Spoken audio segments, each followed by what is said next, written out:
38. Chronique éducation canine avec Michel Lacasse.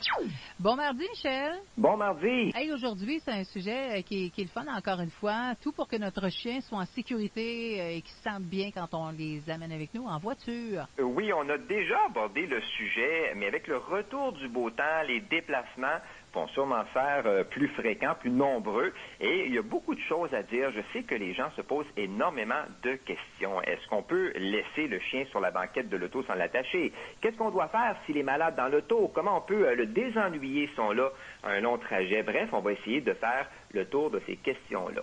Cool. La première des choses que je dois dire, Anne, c'est qu'ici, vérification faite auprès de la Société de l'assurance automobile du Québec, on recommande fortement que tout animal soit attaché dans une voiture, même que j'ai parlé avec une représentante de la Société de l'assurance automobile du Québec pour confirmer cette information-là.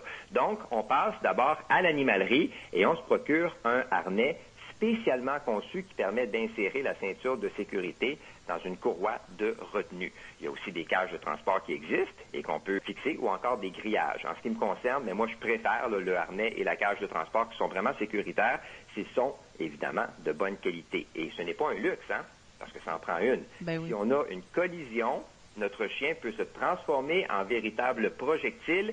Il y a des tests qui ont été réalisés et qui ont révélé que lors d'un choc à 50 km/h, le poids du chien se multiplie par 25. C'est énorme et vaut vraiment mieux prendre des précautions pour nous et pour l'animal, histoire d'éviter tout incident qui pourrait être mortel. Ouais. Et attention, on ne l'attache pas avec une laisse tout simplement parce que la laisse pourrait, en cas d'impact, provoquer des lésions au cou. C'est une petite parenthèse parce que j'ai déjà vu ça. Okay. Tu as sûrement remarqué aussi que dès que le beau temps revient, il y a des gens qui vont ouvrir la fenêtre pour que leur animal se sorte la tête. Oui.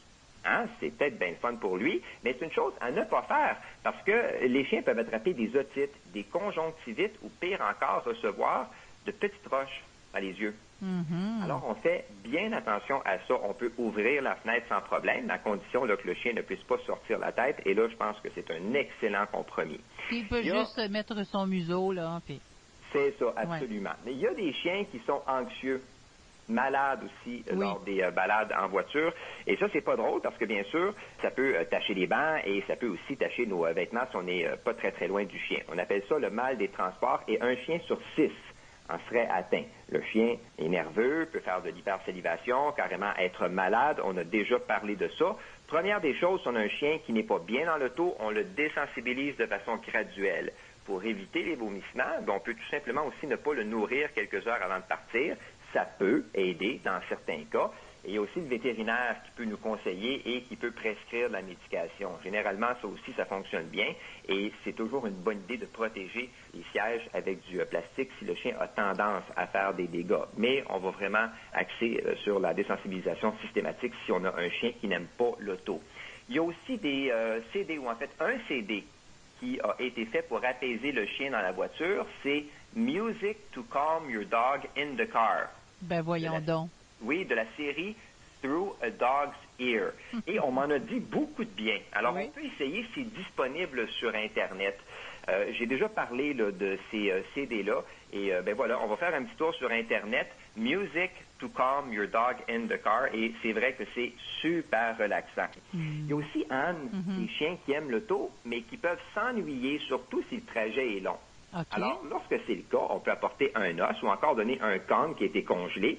Le chien qui trouve le temps un petit peu trop long va pouvoir s'amuser. Et on n'oublie pas les pauses de 15 minutes. Si on doit faire 4 heures de route, on arrête aux 2 heures. Le chien fait ses besoins. On lui donne de l'eau. On peut même s'amuser avec lui. Il faut le faire. Et nous, ben, ça nous repose. Puis, dernière petite chose très importante, on s'assure d'avoir le contrôle sur notre animal lorsqu'on arrive à destination puis qu'on ouvre la portière.